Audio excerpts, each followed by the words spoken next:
Every home seller wants their home to sell fast. And if you want it to sell quickly, it has to start with price.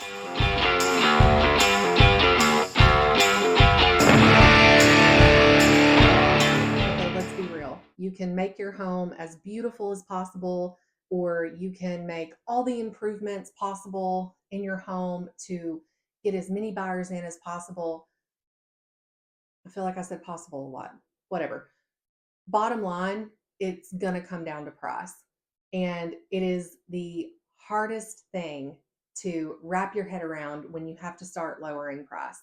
And I want to talk about that now in this particular market. We're in the fall of 2025, and we're seeing some strange things in the market where our comps are telling us that a home of a certain type is selling at one price.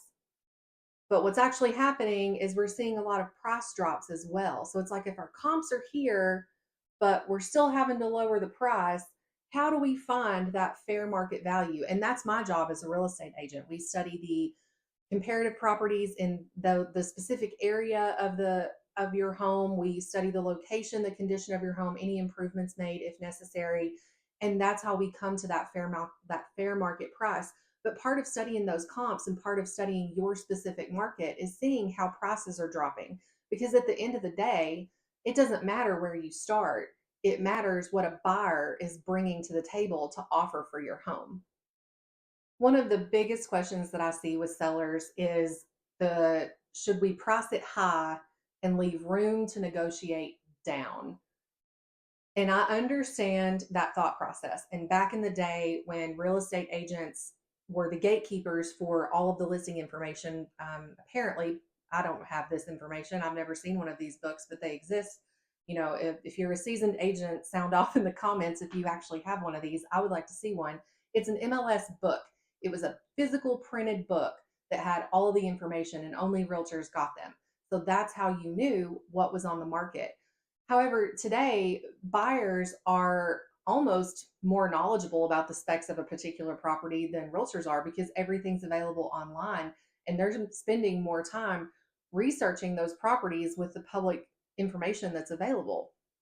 So when you have that thought process of, oh, let's price it high and negotiate it down, well, buyers are jumping online and they're searching for whatever their price range is.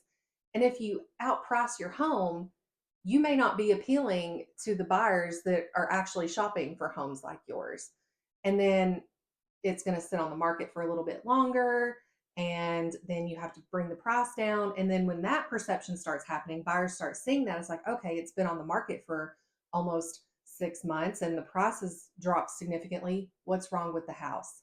And once that thought process gets into their head, then it's a lot harder to get your home sold. It takes a lot longer because you're fighting buyer perception.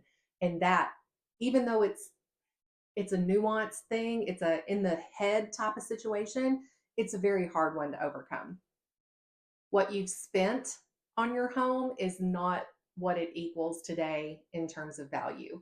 I hear this a lot, especially from guys like my dad, who are very hands on in the repairs of their work, or the repairs of their home. And they are keeping track of what it costs to fix the foundation or the septic or the roof or all these different things that are really maintenance of the home. They need to be done, but they're costly.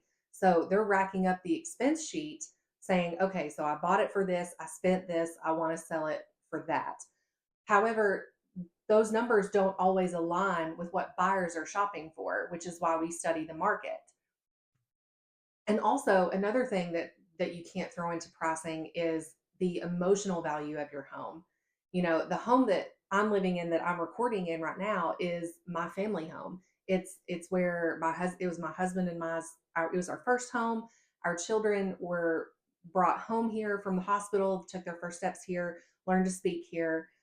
So there's a lot of emotional value in our home, but those emotional values don't translate into price, because in the terms of MasterCard, it's priceless. You literally can't put a price on it, because those values sit differently with different people. So really lean on your real estate professional and listen when they tell you that, like, hey, I understand that you need a certain price out of your home, because that's real. But also, you have to decide if it's worth fighting the market to get the price that you want. Another thing to take into consideration with the pricing of your home is, how am I going to pay my real estate agent? And the way that commissions are paid out are more transparent than ever. And talk with your professional real estate agent. All commissions are negotiable, they are not set by law. We make you sign a bunch of stuff that says that you understand that. Okay. Um, so the way that any given agent is going to structure their commission may look differently from another agent. So have that transparent conversation with them. And that also does go into account when you're pricing your bottom line. The right price attracts more offers and stronger negotiations, because you're going to get those buyers that are actually looking at your home right out of the gate. The ones that are serious are not going to question. They're going to come in, they're going to love it. You do the prep work, you collaborate with your agent and price it correctly for the market, and then you will see a faster sale. It may not be an instant sale, but it will be a faster sale. Pricing is a strategy, it's not guesswork. We study the market, we see what it's doing, and then we make estimations based on the activity that is happening now and that has happened in the past 3 to 6 months. That's how we determine price of your home: location, condition of the home, any improvements made, local market, and comparative properties. All those things go into our recommendation for for the fair market value. So if you need more information, it's all in my seller's guide. The link for that is in the description.